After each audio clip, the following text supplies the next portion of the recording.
Good evening, and thank you so much for joining us tonight for DC News Now at 9 o'clock. I'm Thasmeen Mahfouz. Hi, everybody. I'm Chris Flanagan. We begin tonight with breaking news. A man accused of stabbing a Metro custodian outside the Silver Spring Metro station is now in custody. Police say that worker was stabbed in the arm just outside the station entrance around 5:30 this evening. We're told they have serious injuries.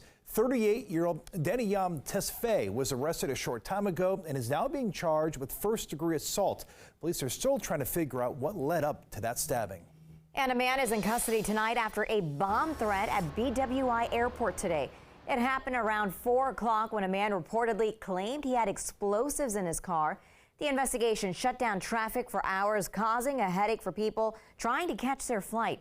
Our Daniel Hamburg was at BWI earlier today. He brings us the latest from authorities.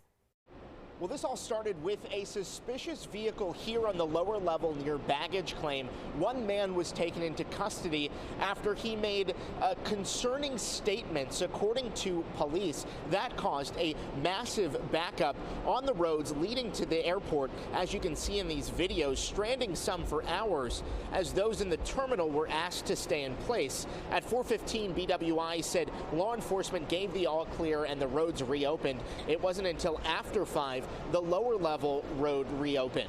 As you can see right behind me, the traffic is moving smoothly again, back to normal. The Maryland Transportation Authority police say the investigation is ongoing and they will provide more details as it becomes available. At BWI Airport, Daniel Hamburg, DC News Now. And developing now at 9, plumbing issues at a Prince George's County restaurant is now spilling over into a nearby District Heights neighborhood. And tonight, residents say they can't take it anymore. Our Yamarie Sase is live in District Heights for us. And Yamarie, you spoke to neighbors and the restaurant's manager tonight. Yeah, that's right. So the issue is coming from this Hip Hop Chicken right here on Marlboro Pike. Now, so far, the liquid is no longer running from the drainage, but there is a pretty distinct smell in the area. You can see the liquid marks heading all the way in front of these homes into the street sewer. Now, I was able to speak to the manager. He did not want to speak on camera, but he tells me he's actively trying to solve the situation. But neighbors in the area say enough is enough, and they want to see something done now. You can smell the odor. It's awful. Phyllis Wright has lived in this District Heights neighborhood for years, but recently she's been frustrated with the nearby restaurant Hip Hop Chicken and their plumbing issues. That's running right to in front of my house, going down to the sewage line. It started off with just the grease. They was releasing the grease down into the sewage. Now they releasing human sewage.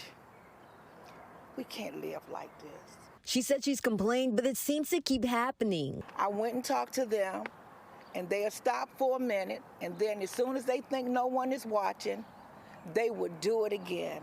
District Heights informed me that they could do no more to them because they have given them so many fines, and they wanted me to reach out to the county. I've done that.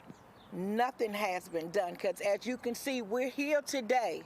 We're here today with this exact same problem. We spoke to the manager at Hip Hop Chicken. He did not want to go on camera, but he did confirm they're having plumbing issues. But in order to fix it, they have to drain it, which is the reason for this. Until they stop doing this, until they get fined, or until they fix whatever they need to fix inside, we don't need to have human feces running down the street in this neighborhood.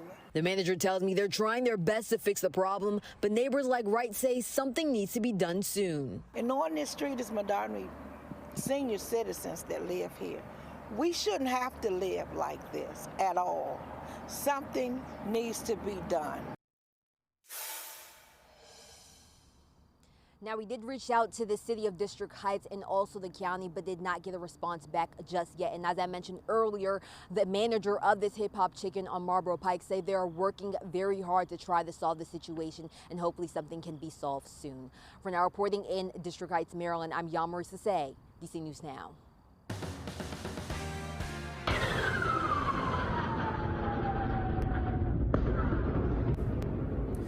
It is now the 5th day of fighting between Israel and Hamas. Israeli airstrikes continue to hammer targets in Gaza, and more details of the terror group's atrocities emerge. Israel's prime minister today vowed to eliminate Hamas.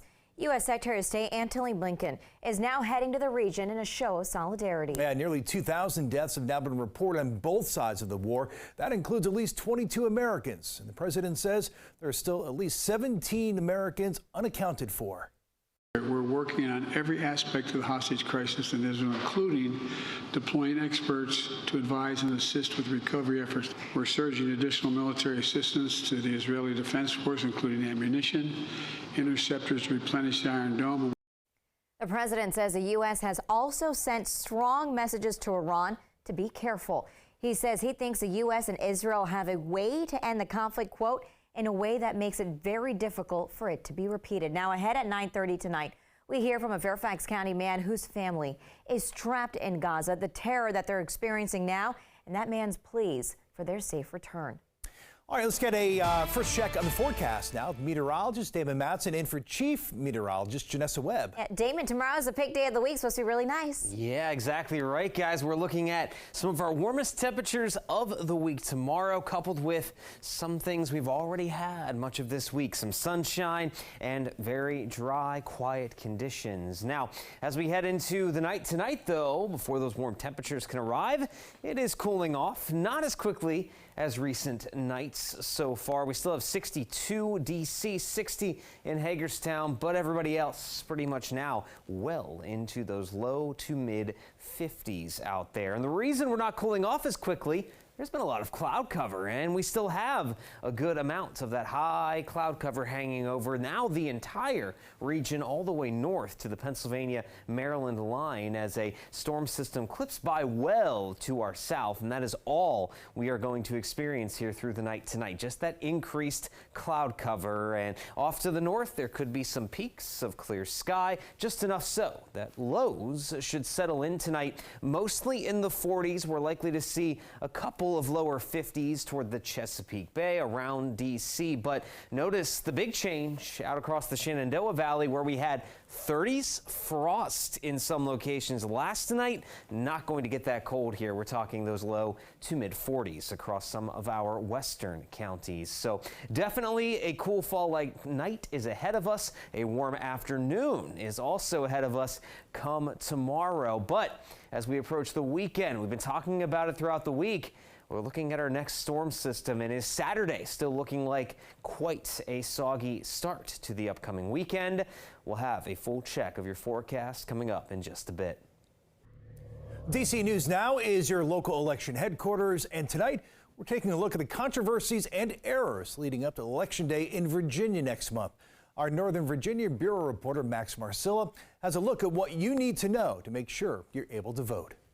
With just under a month until a highly consequential election day, we're taking a look at what's gone wrong, what you need to know, and how state and possibly even federal law enforcement is getting involved. Controversies in the Commonwealth began several days ago when these flyers began popping up from Prince William to Loudoun to Fauquier counties. These flyers saying failure to vote may result in a loss of Social Security income, Medicare eligibility, and other social services. This, of course, is not true. The flyers were distributed by a DC-based nonprofit whose founder is a former Trump campaign staffer. But now Virginia's Republican Attorney General is hitting the group with a cease and desist, threatening criminal prosecution. Now from one investigation to potentially another, Virginia Democrats on the Hill are asking AG Merrick Garland to look into why at least 275 people were improperly removed from the state's voter rolls. Governor Youngkin said that problem came when a list of convicted felons who are not allowed to vote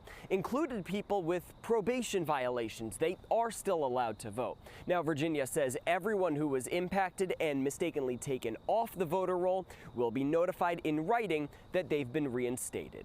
Reporting in Northern Virginia, Max Marcilla, DC News Now.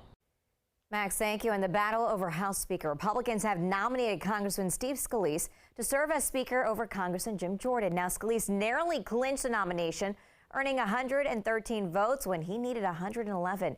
Now, in order to actually be elected House Speaker, Scalise will need to secure 217 of the 221 votes. Now, we'll hear from Scalise and fellow Republicans coming up in a couple of minutes.